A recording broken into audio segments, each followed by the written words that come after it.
The last 2 days, I've never seen firefighters this desperate.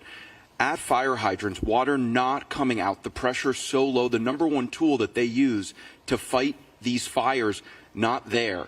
How frustrated are you about that? And also, I'm getting texts right now from the Palisades Highlands community. We're almost 48 hours after this fire started. There's not resources up there. The hydrants aren't working. Where's the National Guard? Where are miles and miles of water tenders? How are we addressing this? Well, first of all, you asked me, was I frustrated by this? Of course, because we all know that this has been an unprecedented event. We also know that fire hydrants are not constructed to deal with this type of massive devastation, and that the number one problem, especially on Wednesday, was the fact that we weren't able to do the air support because of the winds. And so, of course, I am absolutely frustrated by that. I am not sure that is correct, that there are no resources up there, but rest assured, as soon as we are done here, I will follow up on that. But those homes, the first day and a half, there were homes up there that had been protected by the fire. And then I went up there yesterday and there were that had been protected?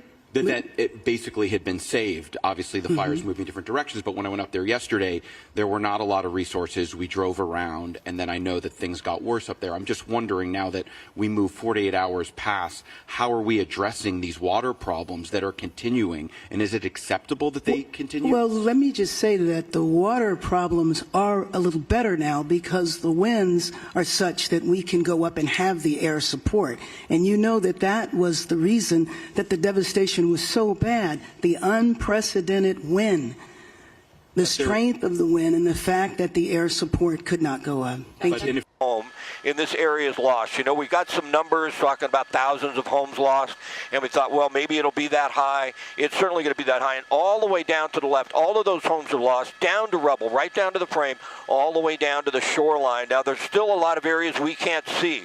This is the area of Pacific Palisades. That's Temescal Canyon. That's PCH right there. That would be basically on what we would call the southeast side of the Palisades, and then next starts Santa Monica, right?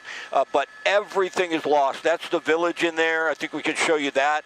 There's a few structures that made it in the village, the Palisades village, but a lot of them were just lost.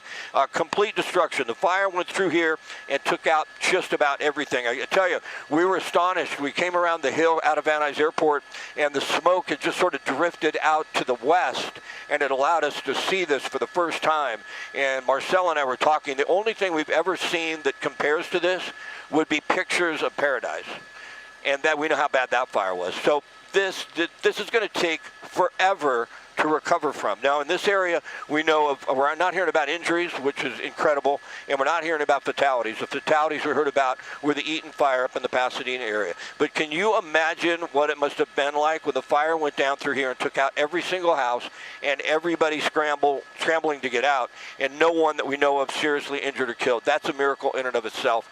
But, you know, it's heart-wrenching. I look at this, and it's almost hard to believe. It's hard to look at and hard to believe. You're right. I've never seen anything like it. It's just incredible. And you got to feel for those people. And, you know, what happens is all these people have to find a place to stay. And it happened to me in the Woolsey fire. And I couldn't live at home. And then I couldn't find a hotel. Seriously, I had to drive all the way up almost to Palmdale to find a place to live and then drive back to go to work. And they weren't able to rebuild. Another thing that has been happening in the 5 times, that a lot of people couldn't afford good insurance. They had to have insurance in a lot of cases in order to keep their loan, but they'd go to Fair Plan and their home would only be maybe half or 1/3 insured. And in that case, you've lost all your equity in your home. It's clearly over 1,000 structures, I would say, right? Oh, yeah. Initially, the 1,000, you know, sometimes village right there, I believe that everything in the San Fernando Valley had to be rebuilt. But I do believe this is going to be a bigger disaster as far as the cost to recover from this. Certainly not as far as lives are concerned, because I don't remember the number, but it might have been 12 to 15 that were lost in that apartment building on Tampa, I believe, up in Northridge after the Northridge earthquake. But as far